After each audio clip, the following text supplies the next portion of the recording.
কিভাবে CPA marketing থেকে আয় করা যায় এবং আপনি করবেন, এটা খুবই ইন্টারেস্টিং। সিপিএ মানে হচ্ছে কস্ট পার অ্যাকশন। কিভাবে আপনি প্রতিটা অ্যাকশন থেকে আপনি আয় করতে পারেন ডিজিটাল মার্কেটিং করে, সেই পদ্ধতিটি আলাপ করবে। এটা মূলত অ্যাফিলিয়েটেড মার্কেটিং এর এক্সটেন্ডেড ভার্সন বলা যেতে পারে।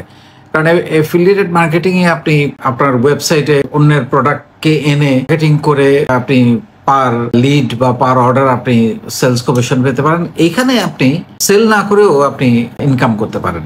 এবং সেটা কিভাবে? সেটা হচ্ছে আপনি ধরেন একটা প্রোডাক্টের প্রমোশন হবে, একটা প্রোডাক্টের সার্ভে হবে, নতুন প্রোডাক্ট আসবে সেটার জন্য সার্ভে হবে, তারপরে ধরেন কোনো একটা অ্যাপে ডাউনলোড করতে হবে, এরকম অনেকগুলো ওয়ে আছে। ফর্ম ফিল আপ করতে হবে, নানান রকম সার্ভের জন্য ফর্ম ফিল আপ করতে হয়। তো এই জিনিসগুলো করেও কিন্তু এই সিপিএ মার্কেটিং যেটাকে বলে কস্ট পার অ্যাকশন মার্কেটিং থেকে আপনি আয় করতে পারেন। এবং এটা করার জন্য আপনার ডেফিনেটলি একটা ওয়েবসাইট লাগবে, আপনার একটা অ্যাপ্লিকেশন, বেশ কিছু ইমেল অ্যাড্রেস লাগবে এই কাজগুলো করার জন্য, যেগুলোর মাধ্যমে আপনি এই কাজটা করতে পারবেন। এবং ইন্টারনেটে কিছু অ্যাডভার্টাইজমেন্ট কোম্পানি আছে যেগুলো বিভিন্ন কোম্পানিগুলো তাদের বিজনেস প্রোডাক্ট বা সার্ভিসগুলোর সাথে জড়িত প্রচার বা অন্যান্য ক্ষেত্রে এটা যুক্ত হয় এবং তারা এই প্রচারের জন্য এই সিপিএ মার্কেটিং এর সাহায্য নিয়ে থাকে। এবং এইটা করার জন্য সিপিএ মার্কেটিং গুলোর কি কি হয়, যেমন আমরা যদি কয়েকটা কাজের উদাহরণ দিই, যেমন কোম্পানির ইমেল নিউজ লেটার সাবস্ক্রাইব করা। অনেক সময় আপনি দেখবেন কোনো একটা কিছু ফিল আপ করতে গেলে আপনাকে ওখানে বলা হয় যে আপনি সবসময় এদের বিভিন্ন প্রোডাক্ট প্রমোশন, নতুন প্রোডাক্ট আসলে আপডেট পেতে চান কিনা, সেখানে ক্লিক করলে কিন্তু আপনি সবসময় তাদের প্রোডাক্টের আপডেট পেতে থাকেন। তারপর আপনি দেখবেন যে বিভিন্ন রকমের প্রোডাক্ট কিনতে গেলে কিন্তু আপনার ব্যক্তিগত ইনফরমেশন দেওয়া হয়, সেখান থেকে কিন্তু ইমেল অ্যাড্রেস গুলো তারা কালেক্ট করে। সো সেইভাবে কোম্পানির বিভিন্ন নিউজ লেটার সাবস্ক্রাইব করা, কি হচ্ছে না হচ্ছে এগুলো জানার জন্য। আর একটা হচ্ছে ফর্ম ফিল আপের ক্ষেত্রে তথ্য প্রদান।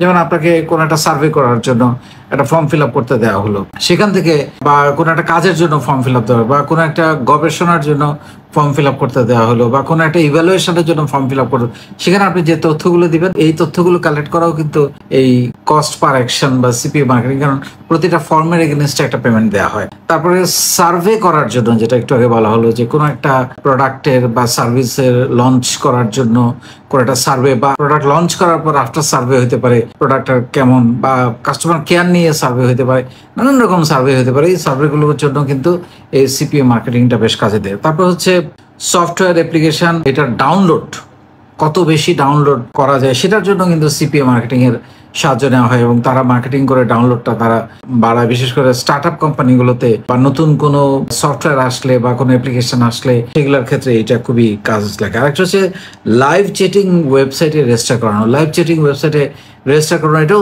কিন্তু সিপিএ মার্কেটিং এর একটা কাজের অংশ। সো এইসব কাজ করেও কিন্তু নানানভাবে ইনকাম করা যায় এবং এটা আউটসোর্সিং এর একটা অংশ।